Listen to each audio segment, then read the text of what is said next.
Good afternoon, everyone. I, Shashank, on behalf of NEN and Wadhwani Foundation, would like to invite you all for this webinar and also introduce our experts.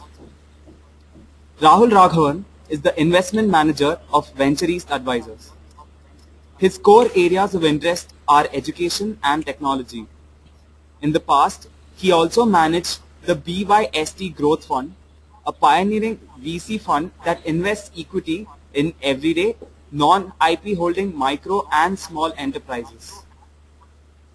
Rahul holds a BTech in Engineering Physics from IIT Madras, where he graduated top of his department, and an MBA from IIM Bangalore, where he graduated in the top 10 of his batch.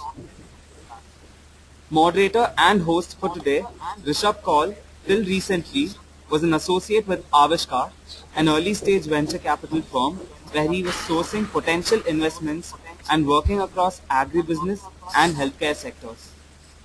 Most recently, he helped launch and run Spark Angels, BITS alumni's own angel funding platform. Rishabh holds a master's in economics and a BE in civil engineering from BITS Pilani and was part of the founding batch of the Young India Fellowship, a liberal arts program in collaboration with the University of Pennsylvania. Before I hand over the floor to Rishabh and Rahul, here are a few reminders for the audience. You will all be on mute. You may ask a question by typing in the panel provided. Over to you guys. Thanks, Shashank. Hi everyone, this is Rishabh and I'll be in conversation with Rahul from Venture East.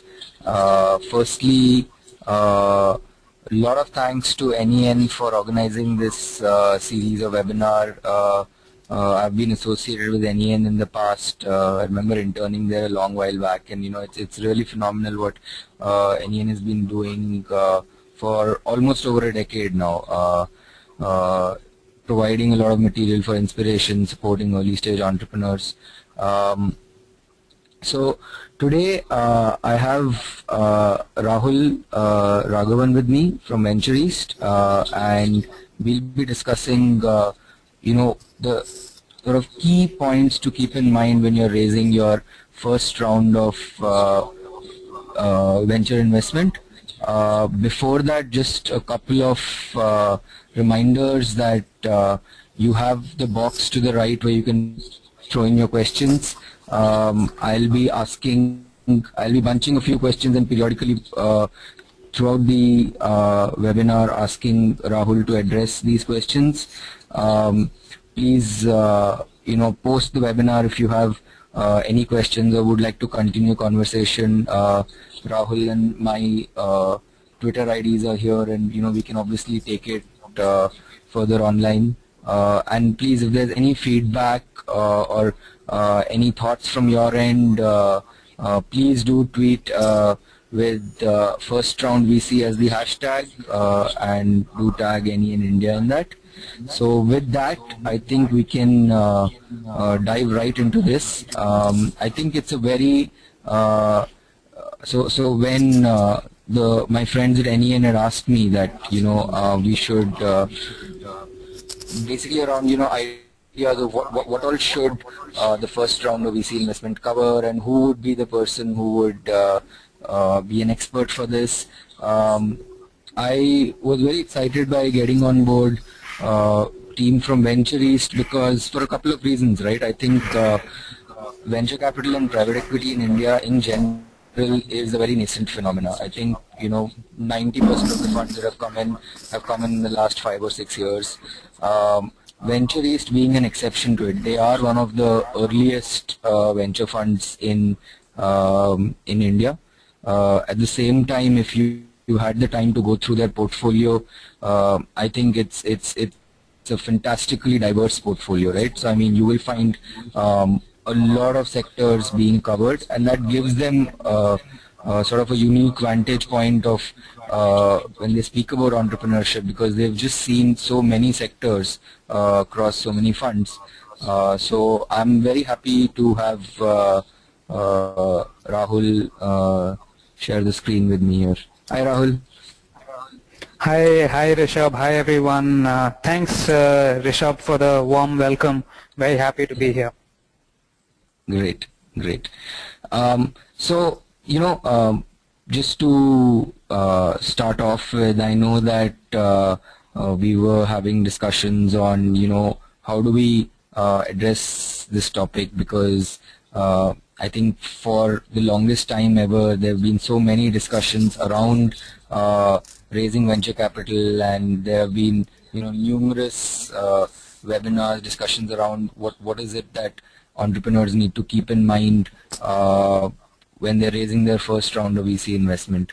So I think to sort of add another dimension to it, it'll be great to hear your views on what is it that the early stage VCs are looking for, and how is it that those expectations and what they're looking for, how is that different from an angel or a seed investor or an incubator? Sure. Okay, so let me take the early stage question first, and I'll try to throw some light on that, and then we'll talk about seed investing and angel investing, right? So I'd probably say there are three things that I look for, when we are evaluating an investment. Number one, what's the team like? What's the entrepreneur like? What's his background? Who's the number two guy in the company? What's the second level management team? This is the kind of evaluation that is most important to us. The team, irrespective of what the business is, how well it's doing, if the team doesn't cut it, the deal doesn't happen. Okay, it's as simple as that. I think we can also get into questions of, is pedigree important? And that people ask me a lot. Does it matter if you come from an IIT or from say BITS or perhaps another engineering or even a commerce college? And the answer to that is yes, sometimes it matters and sometimes it doesn't. I'll go through when it matters. So team is number one, right? Number two, and also probably as important as the team is something that we call clarity of thinking. Okay, and this is purposely defined somewhat vaguely because it covers a bunch of things. It covers how deeply you've thought about your business model. It covers how deeply you've thought about the competition in your space. It covers how deeply you know about what the risks are in your company. And that's often the key thing that most entrepreneurs are not very familiar with. They all think, on the bright side on how great the opportunity is, but often not enough thought is given to what the risks are. So, when I talk to an entrepreneur and I get a sense that the entrepreneur knows really well where the challenges will lie, that's usually a very good sign, right? I mean, I'm taking out the fact that the business needs to have a big market, that it needs to be scalable. All of these I'm taking as a given, okay? Beyond that, the clarity of thinking in terms of the risks, the landscape, how you plan to add people to your team, the strategic views, that's number two, right? The third thing, and this is where the difference comes in between early stage and seed stage, is traction on the ground. Okay, so the early stage investor will typically invest at least 10 crores in a company. Okay, at the very least, it starts from 10 crores. It could go up, all the way to 30 or 40 crores. But we'll only invest that amount in a company if that company has already demonstrated at least a couple of crores in revenues, annual revenues. Okay, that's the very least. If you have anything less than that, then you're probably not ready for early stage funding. So we don't go simply by the idea. We look at the idea, we see what you've done to demonstrate that you know how to execute on a small scale. So that might be in a particular geography, or you might just be particular campus focused, whatever. But you've shown that you can execute, you can build your business to about 2 crores, then you come to us. You say, hey, you know what, I think I know how to do this business on a small scale. I have the plan to grow it on a large scale, give me 20 crores, right? And that's when you're ready for early stage. The seed stage investor will often invest at an idea stage, okay? And this is often true of the angel investor also, perhaps more true of the angel investor, where you go to the angel, you say, hey, I've got this great idea. I'm in the process of building a prototype or an online say an app or a web app, whatever. And you go to the seed or the angel investor and you say, do you buy this idea? You try to persuade the investor that the idea is great. You haven't actually built all of it yet. You probably built only a small part of it.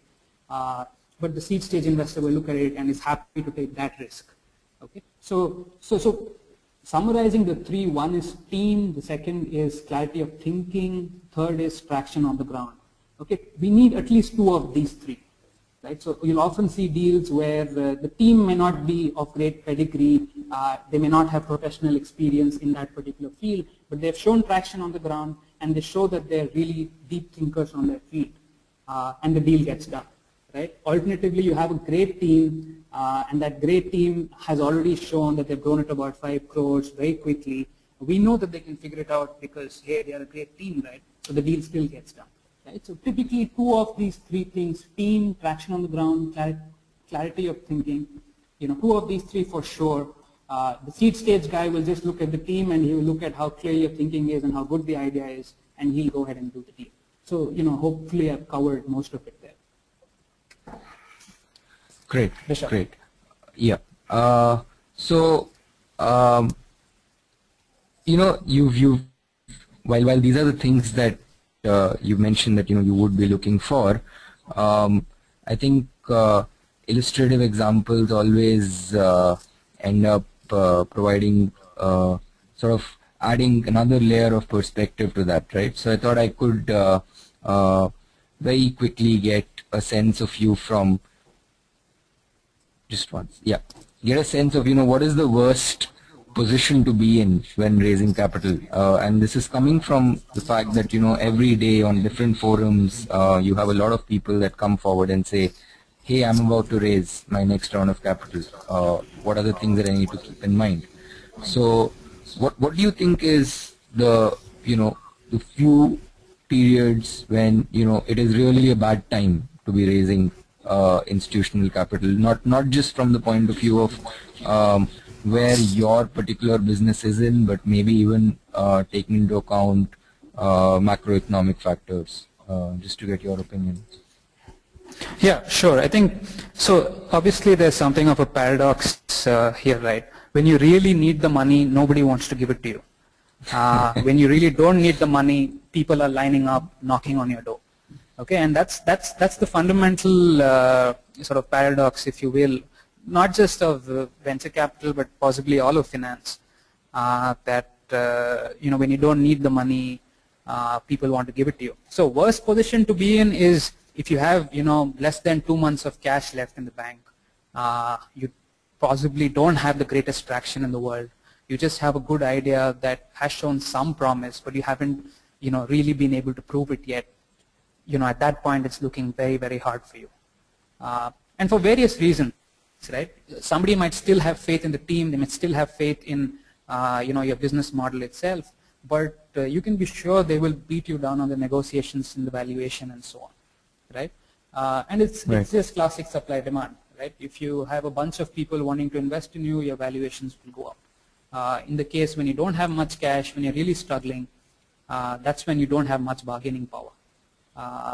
And I can talk with my experience, in the sector. We see a lot of companies which have received the first round of funding and burn through it very quickly, and then it's a real challenge raising the second round of funding because everyone comes and asks you, hey, what have you proven with that first round? And guys who are going for angel money need to be very careful because you've raised the angel money, so the bar is even higher for the early stage investor who's evaluating your business. And you really need to make that money count, plan ahead of time. The thumb rule we use in the business is if one of our companies has only about 6 months of cash left, that's when we go to the market and start raising the next round. And 6 months might be a bit too long for smaller companies, but certainly 2 months of cash. I think anything less than that, you're in trouble. Correct. Is that also because fundraising can sometimes end up becoming a full-time activity for the entrepreneur? Oh yeah, that's a good point. I think every entrepreneur here must be prepared to spend a lot of time fundraising. If you're serious about raising equity capital from institutional investors, it's a shame. Ideally, it should not take so long, but it does. And that's just the fact of it. So it is a full-time activity, which is why we're so keen to know what the second level team is. because we know for sure that not just at the early stage, not just at Series A, but often at Series B, which is the subsequent round, the promoter or the CEO spends a lot of time talking to investors, putting together his pitch, meeting them, negotiating. It's perhaps not a full-time activity, but it takes well in excess of 50% of your time. So you absolutely need to budget for that. Got it. Got it. And so, you did mention that if there's a very, if you are short of cash, then there is, and that doesn't put you in a very good situation. Would you have any pointers on what could the other sources of funding be, just to keep the boat steady, or something that you would have noticed? Yeah, so that's the tough one at early stage. I mean, I know that a bunch of banks have now gotten into the role of providing short-term working capital funding for technology startups. I know SIDB does it. Right. A couple of ICICI I know used to. I think even Dana Bank has a new venture debt right. program that they've been. Yeah. Right. So there are a bunch of banks which are getting into the game. But banks, they're not going to move fast. They're going to possibly need a lot more documentation than you can ever provide. And they often are not very happy looking at service businesses. They like to see, actual assets on the ground. And that's often challenging. So if you just have some technology or some IP, it takes a good deal of convincing. Which is why, again, come back to the point, plan well in advance. Don't leave it late, because it's often likely that that it's going to take longer than you expect, almost always, right? Mm-hmm. So, is there any role of signaling which takes place at the first round? So, for example, you've got a couple of angels and you've got, say, an initial seed stage investor, or say an incubator that's put money in you, and in the next round, since we're still on the topic of the worst position, they say that we don't want to put in any further capital. Does that affect the next round VC's decision on whether to go ahead, or is it completely independent when they are evaluating a proposal? No, so that's a good question as well. I think what we've seen in the market, and what we know from just general psychology, is that nobody likes to accept that their investment is dead. So if your angel or your seed stage investor, if he sort of informs you that he's not going to follow on with additional capital, he's going to tell the outside world that he doesn't have the cash at this point, which is why he's looking for outside money. He's not going to tell the world that I don't believe in this company anymore. Okay, and that works to the advantage of the companies, particularly at angel and seed stage, where that's a true reason, right? These are small investors; they don't have much cash. Where it really hurts you is going from Series A to Series B. If the Series A investor is not willing to participate in Series B, then questions get asked: Why is this guy not participating? What does he know that I don't know? Because he's been on the board for so long. He's been evaluating the company. He's worked with the promoters and the team. So if he's not participating, that's usually a bad signal for an incoming investor, unless the signs are very clear that they're out of money, or they've already invested all their capital or something like that. Right. So yeah, it certainly has a signaling role, but I would say not so much at the angel and seed level. Certainly at the early stage and the Series B level, it's a big factor. Right. So that takes us to what would be the best position to be raising institutional capital? So this is again, it's again the converse of what we spoke about last time. If you're doing really well and you have a lot of traction, people will bang on your door. Okay, I know that lots of companies that necessarily did not go out looking for funding, but lots of investors reached out proactively to them. And this is typically true of a bunch of internet services and apps and so on, where you can tell which apps or services are doing well, sitting from your offices across the country, right? So from an entrepreneur's perspective, the best outcome is to have an auction where each of the VCs are in line bidding to enter your company. When I say bidding, it's actual bidding in the sense that you're all putting down your valuations and how much of the company you want to buy a stake. and essentially the company has a choice between 7 or 8 term sheets, and the company chooses which one it wants based on comfort and based on the number on the term sheet in terms of the valuation. So that's obviously the best position, right? You don't need the money. You're not sort of queuing up, going fundraising. People are coming to you based on your traction, based on the marketing or the obvious publicity that you already have, based on word of mouth, which is another very important thing.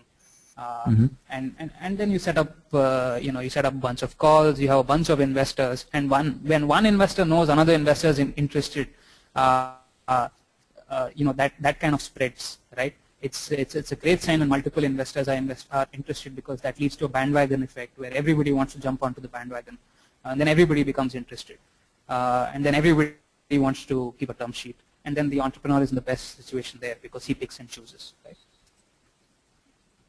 Right. And so at that point, what do you think an entrepreneur should do? Because so, I mean, I think because which sort of brings us to the next part, right?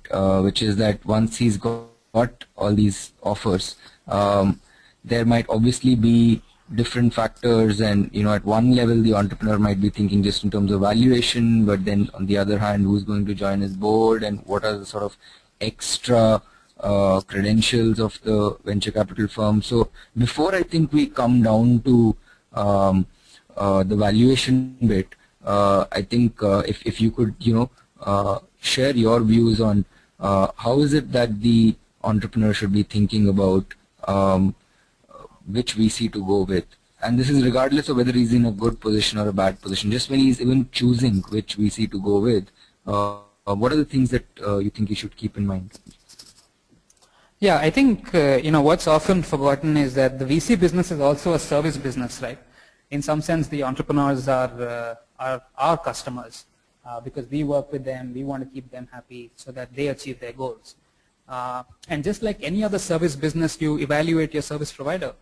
Find out who's the partner on the VC firm who's leading your deal, and do your diligence on that partner. Find out what he's done before. Find out who he knows, what his connections are. With his permission, you can, and I believe all entrepreneurs should push for this. Ask for reference checks as well. Speak to other entrepreneurs that this particular partner has worked with in the past. Talk to them about how that experience has been. Obviously, through the course of your interactions with the VC, you will understand how they work, how they think, and for that alone, the negotiation is a very good thing, because when you negotiate a big 100-page agreement with a VC, you know exactly how you're going to work with them when things get rough 2-3 years down the line. Okay, but often it's too late at that point. So before that, all the things you can do are do your reference checks. Talk to everybody, talk to other VCs, get their feedback. Talk to if you have an angel, talk to your angels. They're often very well connected people. Find out a little bit more about the firm, because it's not just that single partner who's leading the deal. It's also about the other partners, the senior people. What are their backgrounds? I see a lot of people who come to me and say, I want an entrepreneur on my board, as the partner representing the VC. That has its pluses and minuses. Sometimes you want somebody from a corporate background because you want a lot of B2B introductions to be made. Make the list of all the things that you want your VC to do for you, and go ahead and ask the VC whether those can be provided, and do your own independent evaluation of if those things can be done by that VC with the background that he has and with the people that he knows. Yeah, so do your own diligence, and that's very important. Mm-hmm. So just on, since you already since we're on that topic, and I know that we are running out of time, but just want to get your views on this other term which seems to be almost abused, though I'm sure there is some there's of course merit in using it, but this term of value add, right, when they say that it's not just dumb money, it's smart money. Wanted to get a sense of from you that how smart of a money is it really, and what really is the value add that a Series A investor or a fully professional venture capital firm bring to the table? Yeah, I think that's again something that's often debated, but I think there are some things that do happen. in just about all companies that get invested in. One, certainly if you're a B2B company, you can really open doors in terms of the top names in technology, banking, all telecom, all the largest businesses in India. If you have been invested in by a fund with a partner in the US or with experience in Europe, it opens a lot of doors in US and Europe. And I think that cannot be underestimated, because for a lot of companies that are focusing on businesses as their customers, it's very hard to open the door to the to the CIO of say TCS, right? But the VC can open that door because he knows him, he went to school with him, he went to college with him, or he worked with him, right? And that's incredibly useful. That's one thing. And on the B2C side, it's often about on the marketing. It's very important to have somebody on board who understands how marketing happens, both offline, online, all of that. But in my experience, is it oversold, the fact that value add happens? Yes, certainly the VC, it's his incentive to oversell it. But does it happen at all? The answer is yes, and it happens to a fairly reasonable extent. So, coming to the things that often make or break a deal. Firstly, how is it that a VC thinks about valuation, and how is it that do you think entrepreneurs should be thinking about valuation, especially when they go for their first round of funding? And then post that, we could probably come down to some more specific questions on that. Yeah, so I mean, valuation this is where it really becomes an art as opposed to a science, because there's you can't look up a book to figure out what the value is, and it essentially comes down to a negotiation most of the time. Okay, the VC will look at comparable companies in other geographies which have attempted to do similar things. The VC will look at value of those companies and then say, hey, this company is likely to go on that growth path if it does well, so let's value it based on the valuation of that company. And typically this will be a multiple of revenue. So if you have a revenue of 2 crores, if the multiple in the US says about 5, then we'll say, hey, that's a 10 crore valuation for you, for this company before our money comes in. But this is anybody's guess, really. It could be any number. So again, here, very important that the company does its homework, figure out what other companies in the space, what are they valued at. Typically, it will be a multiple on revenues, because most of these companies will not be profitable. So the best way to do it would be to take a multiple on revenues and look at what you should be valued at, and then add 50% to that, because you're going to be bargained down anyway. Okay. So yeah. So here, it's hard to give a thumb rule, but more art than science. Be well prepared with what's happening with other companies in your landscape is the best advice I can provide. And so what is the sort of advice you would give? So when I look at Venture East's portfolio, right, I notice all sorts of companies. You have a company which is into parking solutions, there's a company into prosthetics. So there will be certain sectors where it's easier to do the homework in terms of valuation, right? So say, for example, if you're into e-commerce or maybe into some sort of making some sort of a CRM or test prep, it might be a little easier to prepare, as opposed to some sector where there really aren't so many people who are a direct comparable, right? There might be proxies and things. So, and I'm sure at Venture East you would be coming across many such businesses. What happens in those cases, and what is the advice to entrepreneurs there? Yeah, like I said, it's very hard to often find the exact comparable in India. It's because most of these are innovative companies. It's unlikely there's a comparable in India, which is why you have to go abroad. You have to look at what's happening in other geographies. And obviously the question is the landscape there the same? Why is a company that is doing the same thing in the US in any way identical to a company doing the thing in India? So, I mean, a lot of this, it comes down to anchoring at the end of the day. If, if the entrepreneur wants a valuation of, say, 50 crores, and the VC thinks it's about 30 crores, if the entrepreneur comes down, sits on the table and says 70 crores is the number I'm looking at, and fights hard enough for that, the number will end up around 45, 50. Okay, I have not been in a sort of a term sheet or a negotiation where the number ended very close to what the VC wanted. If the deal happens at all, it will happen midway with logic. So that's important. So again, you can't find the exact comparable, but think of something, make your case, and don't be shy about making your case. Make it logically, make it with facts, and then any reasonable investor will look at it and evaluate it based on those facts. Okay, but don't make emotional claims saying that I built it for so many years, it has to be 75 crores. That won't work. But logic always works because largely, I think, irrespective of what most people say, I think VCs are a fairly logical lot, at least in these matters. Right. So coming to the first question, which is on the slide, is that finally that when the negotiations go on, while VCs are logical, they are also looking at thousands of companies every year, and they definitely have access to possibly a lot more data points. And how is it that they, what are the tricks that they use to finally pacify the entrepreneur and just make things smooth?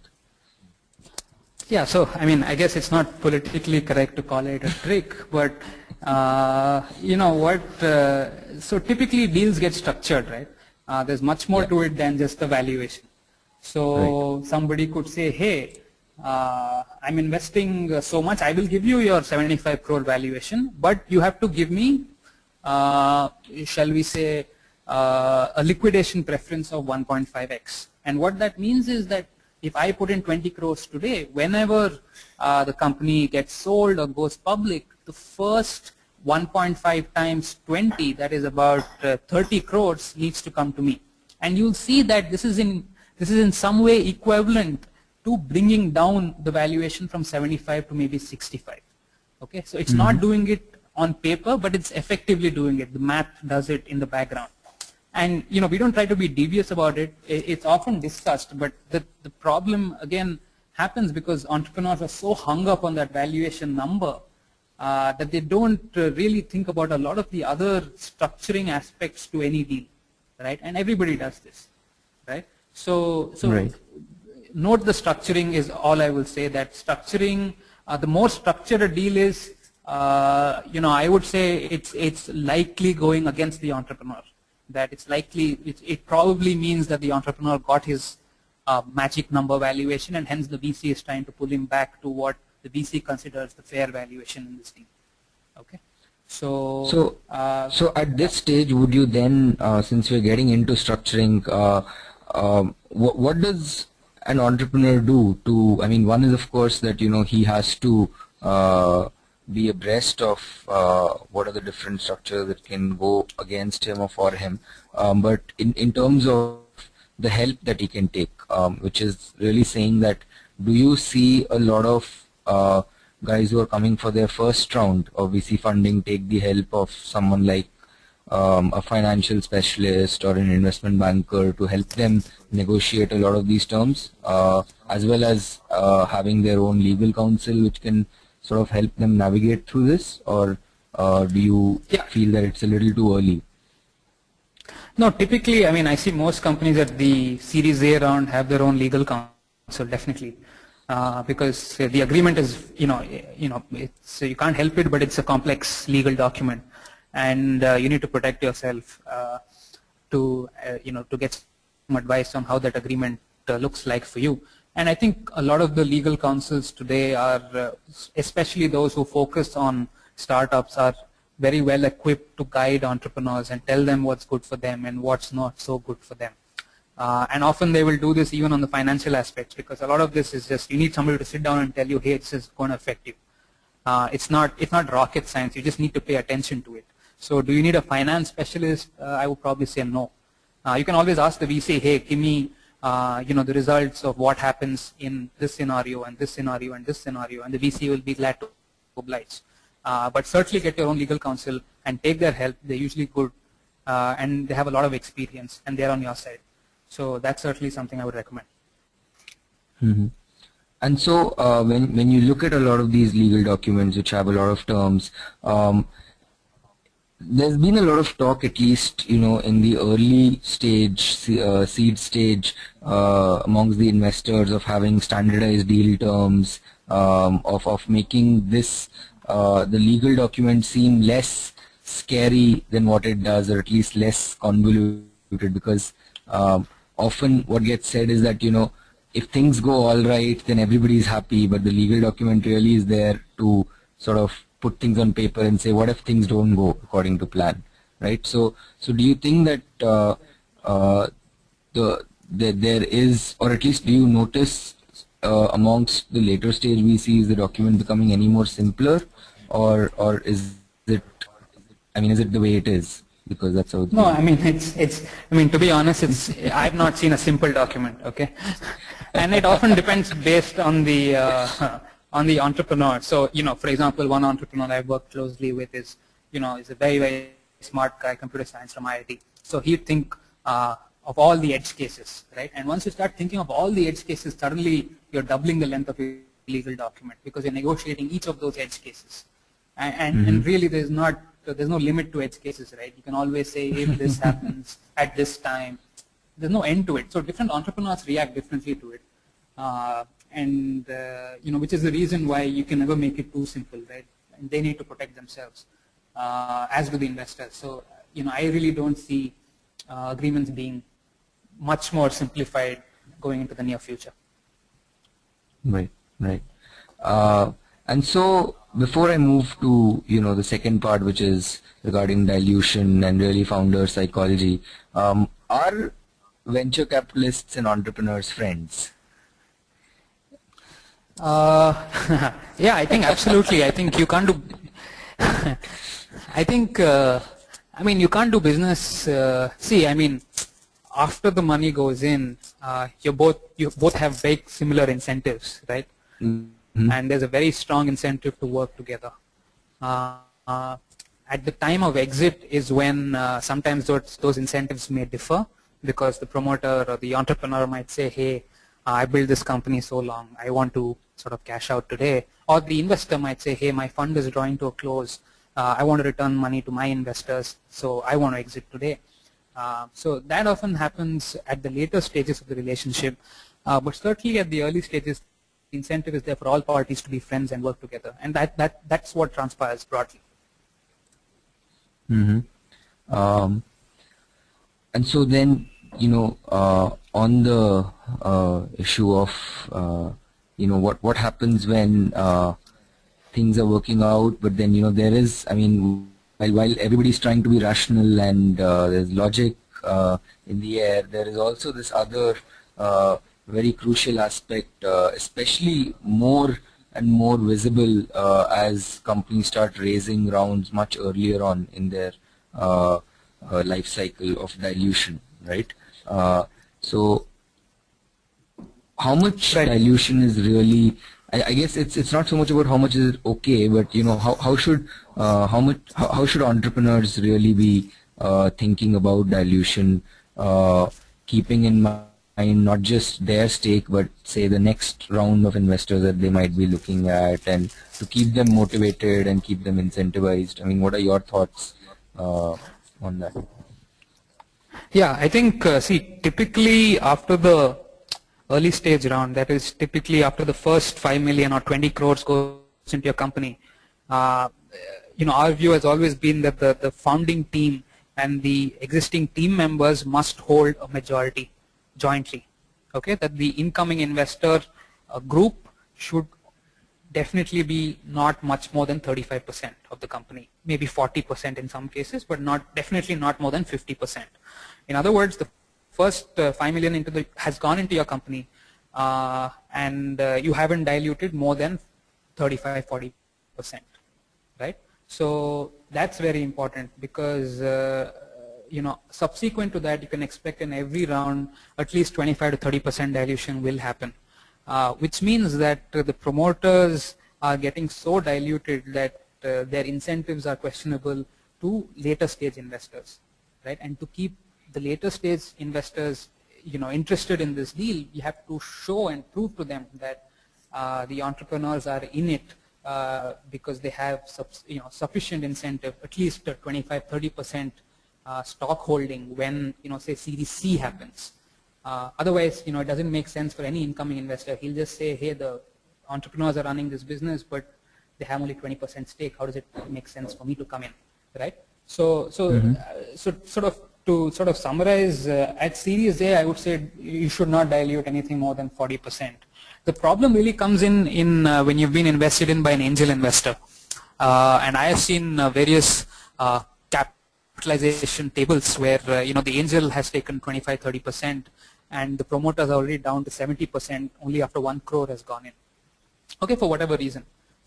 So now you come to the Series A round, and then suddenly the angel plus the Series A investor becomes more than 50%, and the entrepreneur team becomes less than 50%. And as a thumb rule, that's often not advisable. Right? The incentives are just not right for the long term. So if you are raising angel money or even seed stage money, I'd caution against diluting more than 20% at that stage, because the math doesn't work out for the Series C and the Series D investors later down the line. So isn't that very closely related to what is it that the valuation that you can command? Correct. Yeah, absolutely true. And it's also closely related to what's the good time and what's a bad time to raise money. Right? So if you manage to raise that $5 million with your company being valued at a $15 million valuation pre-money, then that's fine for you, right? Because only giving up about 25%. But if that valuation of the company is only $5 million and I'm putting in $5 more million today, then I want 50% of the company. And that's not good for you, right? So working backwards, so if you take the average Series A round to be $5 million, ideally you want a valuation of at least 12 million. Or at least 10 million, I would say, to be safe. Anything less than a 10 million valuation means that in the long run, perhaps the incoming investor at that point might not be suitably incentivized. Sure. And so how do VCs start looking at cases where there is a case, because often it can happen that in a lot of cases where the valuation is actually below 10 million, right? And then you have a promoter team which is completely diluted. What are the thoughts that then go inside the minds of the VC, and what is it that they start thinking of in terms of how this team will work? Do they start looking for, are there any backup plans which take place in the mind of the VC? Yeah, I tell you what happens. Getting another management on board, or yeah, see that happens not very often in India, at least to my knowledge, because in India, for whatever reason, still we haven't built the capacity to have a good second and third level of management, which means the promoter is still very intimately acquainted with the business on a day-to-day basis. So you can't just put another guy there. It probably won't work. Okay. Right. So that's often not an option. Which is why it just puts everybody in a slightly difficult situation. Because what it's saying is that you want to exit this company as soon as possible, right? While the entrepreneur still has a sizable chunk, because it's going to be hard to attract investors later on unless the company is an absolute rock star, right? And you can't budget for that. So if you are going into the game, where you're taking a 45-50% stake right up front at Series A, then you want to exit before a Series C happens. You want to exit with only one more round of funding at most. So you're coming in knowing that you're not going to be in for the long run in this company, right? So that's the only way to go around it. Got it. And so then how long does closing a round usually take? How much time do you think it would take? I think to this part, it would be helpful if one were to also sort of look at the whole process, right, from the time when the entrepreneur starts contacting the VCs to the point where one of them is interested and finally the documentation is done and the money is actually wired into the bank account. Sure. So, short answer is it takes anywhere between a month and 6 months. Okay. And why is that? So what are the various steps involved? You have your first meeting, you have your second meeting. Internally, the VC firm, has an internal call or a meeting to discuss the proposal. And if they like it a lot, often a term sheet is provided, often, not often, but sometimes within 15-20 days. Okay. So the term sheet is provided. The company looks at the term sheet. If they like the valuation, if they like the other terms that are on the term sheet, they sign up, which means immediately the diligence, the financial and the legal diligence processes start up. What financial diligence means is that a third party is usually employed by the VC to look into your books, look into your accounts, how you managed all of that. So one advice is that make sure that your books are in order. A lot of the time this takes much longer than it should, simply because the company is so involved in building the business that it neglects the accounts and it takes time. So the legal diligence and the financial diligence takes place through the third parties, and then the negotiation of the agreement takes place, right, before the final closing when the money actually hits your account. So all of this, best case I have seen, I've seen deals happen, somewhere between 30 and 45 days, and worst case, we've seen deals that take more than a year because the promoter can't make up his mind whether he wants the money now or not. But assuming everybody's on the same table, it can go up to 4 or 5 months. Mm-hmm. So I'd say 45 days to 4 months. Yeah. 45 days to 4 months, right? And then there are those cases where you're saying that the promoter actually gets funding after a year. In fact, if I were to speak from my experience at Avishkar, a lot of times there have been a couple of instances where we've engaged the entrepreneurs at least for 1 or 2 years because they were just way too early and they'd come to us with just a plan on paper, and then it was the whole process, I think, took at least 2 years, and now they are one of our best performing companies. So on that note, right, so then which sort of takes us to this very interesting part about on no, right, where do why is it that the proverbial saying is that VCs never ever say no, and they might take the longest time to say yes, but they'll never ever say no. Yeah, so I guess everybody likes to hedge in life, right? Because VCs are always afraid of coming off as idiots. If they go ahead and say no, and the company goes ahead and becomes the next Facebook, it doesn't look good for them. They don't want to shut the door ever, because if they're missing the Series A bus, they would like to come back at the Series B and say, hey, you know what, we made a mistake in Series A by not considering you strongly enough, but we can look at the company now.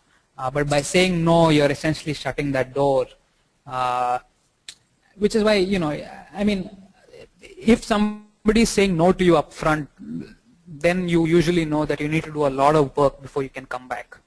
If the VC is sort of dilly-dallying and he's saying that, hey, looks good, but ABC, then you really need to go work on that ABC, but you have a chance, right? So, I would only be wary if, the VCs are saying, if a lot of VCs are saying no very quickly, then you know that you're doing something very wrong, right? So take it in that spirit. Right. And so, does it happen sometimes that everything is okay, you have a great team in place, there is substantial traction, you're in the right market, and even despite that, the VC can sometimes say no, and the entrepreneur is left thinking, what did I do wrong? Oh yeah, absolutely. That's a good question. So, so that differs fund by fund, right? There are some fund-related peculiarities. One is that you might already have a company doing something similar in the same market. As a sort of a gentleman's agreement, you might not invest in a competing company in the same market. Even though so it that might be sometimes doing happens. better at that point of time than the company in the fund, right? Yeah, exactly. Yeah, but that's just courtesy, and it's a question of honor more than anything else, right? Right. That's one. The other and often very common reason is that funds have life cycles as well, right? So as Venture East, we go out to our investors and raise capital. That capital needs to be deployed typically within 5 years.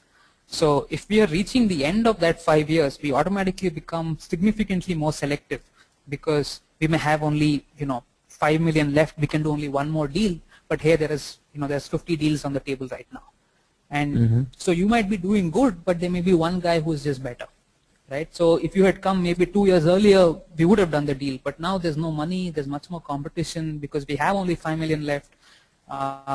So hard luck to you. Right, and that also happens, and because all funds have their life cycles, it will happen with all funds now and again. But there's nothing you can do about it except do your research and ask the right questions up front. And typically people are transparent, right? If they don't have much money, they will tell you that the bar is much higher at this time, and you should be prepared for that. Right. And so, I am asking this question at the end, but in fact it should have been asked at the very beginning, is that how does one engage for the very first time with an early stage VC? So if they are going for their first round, like you said, the preparation has to start in advance because it can consume a lot of your time. But that initial contact, how does one make it? In a lot of cases, probably the VCs will identify you and reach out to you. But if that is not the case, what are some of the finer points on how to establish that contact with the VC firm? Yeah, the best way is always to sort of build a personal relationship with one of the VC community, right? This can happen various ways. It can happen, I've seen it happen through social media. It can happen through conferences, which happen now and then. Build that rapport with that individual. It's often better if he's a more senior person, but even junior works okay. Build that rapport, tell him about what you're doing. Don't do a formal pitch right up front. Just elicit feedback, because it's likely that he's seen somebody doing something similar or in a very neighboring market. So he'll be able to give you feedback without the pressure of, hey, I'm evaluating this, I need to give a yes or a no. And over time you'll see that when you come back with a formal pitch, they're much more likely to listen to you, because they want to see if if you've taken the feedback they've given, how you've grown from that point. And there is a certain sort of relationship that is already there, which you can build on. And how that also helps is later on that person, even if his fund is not interested, he can potentially refer to you to his friend in the VC community who can look at the deal. So the worst thing you can do is to just do a sort of a cold email to any VC firm saying, I'm doing this, do you want to look at me? Simply because there are too many of those, and it's likely that you will get lost in the mess of hundreds of emails that we receive every week. So build that personal relationship, seek them out in an informal setting, talk to them. They're always happy to chat. At least in my experience, people have always been open to talking to entrepreneurs, and we'll provide the feedback, and then come back with the formal pitch and take it from there. Great. Shashank, I think we can take a few questions right now. Hello.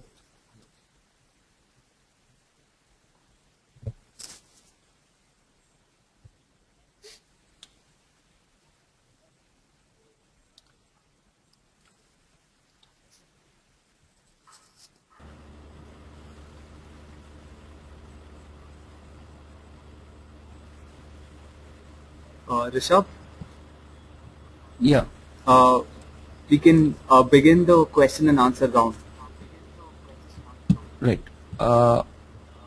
So will people be typing it here? Yeah, I already have enough questions So in the panel here. great. So I think you can just start shooting them one by one, and Rahul could take them. Yeah, sure. Okay, the first one for you is from Manoj Patel. He wants to know whether it's a good idea to have two angel investors and one venture capital investing together, and what are the hurdle or what has to be kept in mind to have a success in this kind of a plan. Well, I mean, it's not a very common thing. Firstly, I mean, I know it's happened now and then, but it's fairly uncommon. But if they're coming in together at the same time, that's really not a problem for you. In fact, it may even be better because it's one more influential person on your board who can help you network with the right people. So I don't see it as a negative if they're coming in simultaneously. If they're coming in sequentially, then you have the problem that I mentioned, that you're diluting too much too soon. And that's something you need to watch out for. They're coming in at the same time, I think the more the merrier in this case, more people to help you. One more stakeholder to manage, and that's something all companies need to remember, that one more investor always means one more line of relationship that you need to maintain and support and provide information to. And often for early stage companies, that's a challenge because they're so low on bandwidth. But apart from that, I'd say not a problem. Rakhi Mehra has this next one coming up for you. She says that she's an organizing of sports tournaments only for corporate companies. The revenue is around 60 to 66 lakh, and they've started operation in 2009. They have around 600 corporate clients with them right now, and they want to know whether venture capitalists would be interested in this business, and would they be interested in investing in this venture. So 60 to 66 lakhs, as I said, is probably too low a turnover at this point for an institutional early stage investor to look at it. Simply because, as I said, we put in about 10 crores at the very least, so the company needs to have some scale, at least a couple of crores at the very least. So 66 lakhs is probably too low. Will an angel investor look at it? Yeah, he might look at it. Or a seed stage guy, yeah, he may look at it if he finds the opportunity compelling enough. And that, as you know, goes on a case-by-case basis and an individual basis. But just a priori, 600 customers is very good. Though somebody will ask you, if you have 600 customers, why do you have only 66 lakhs in turnover? And how hard is it to acquire that one customer to provide you only a few thousands in revenue? Right? So those are the questions that will come up. But the broad answer being early stage, no. Seed stage may look at it if he thinks that it's scalable and it's interesting.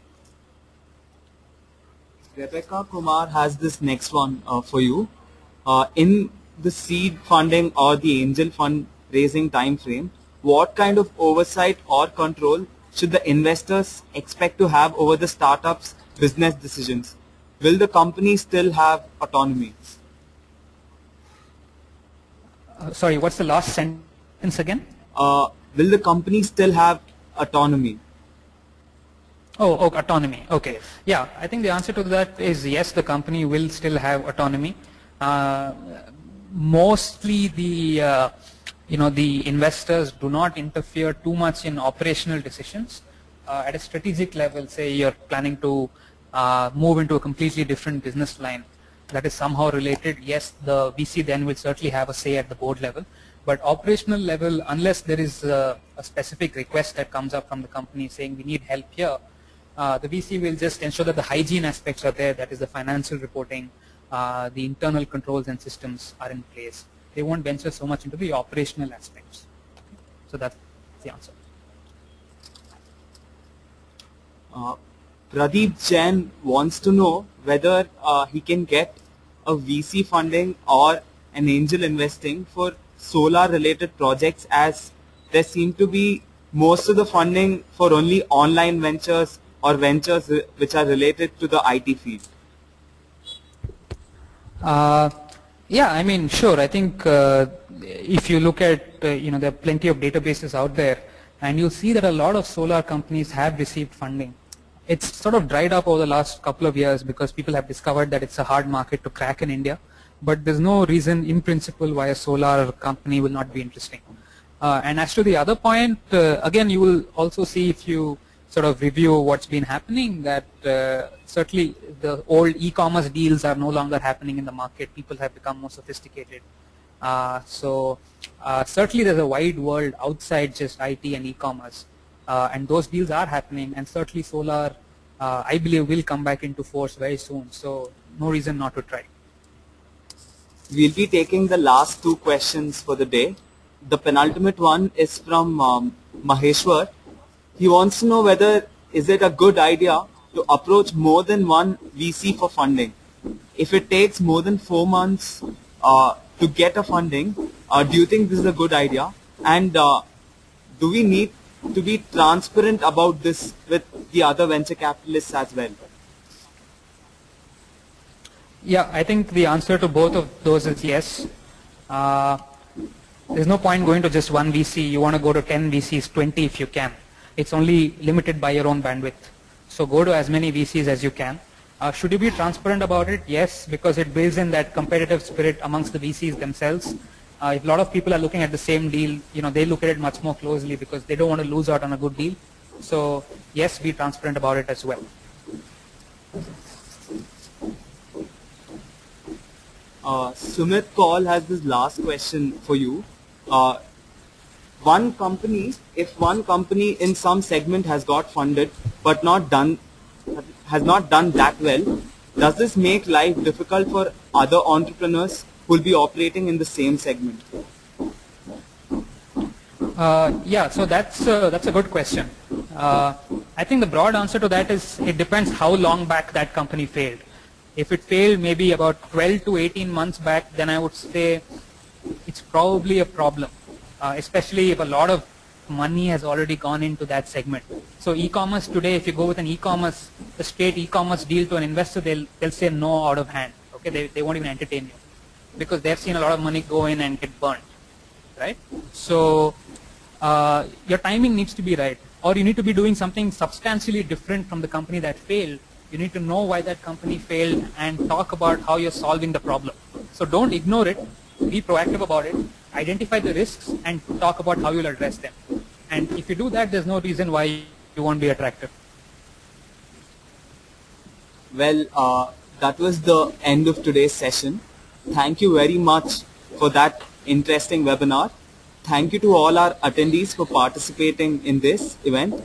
We are glad that the questions kept coming in, but due to a lack of time, we are unable to answer them all. If you found the session interesting, tweet at @NEMIndia with #FirstRoundVenture. The recorded version of the webinar will be available at www.youtube.com/user/eClubNEMonline by tomorrow.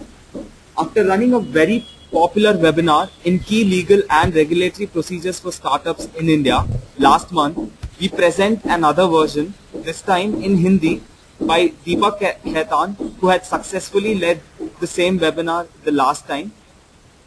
NEN has also workshops lined up for you this month. On November 23rd, there's a Getting to Market workshop in Coimbatore and Nagpur, and one on key legal procedures for startups, a legal one in Pune. The registrations are completely free. So thank you once again and have a nice evening. Thanks a lot, Shashank. And thank you everyone for attending this. I hope that you found it useful. Thanks guys. Thanks everyone.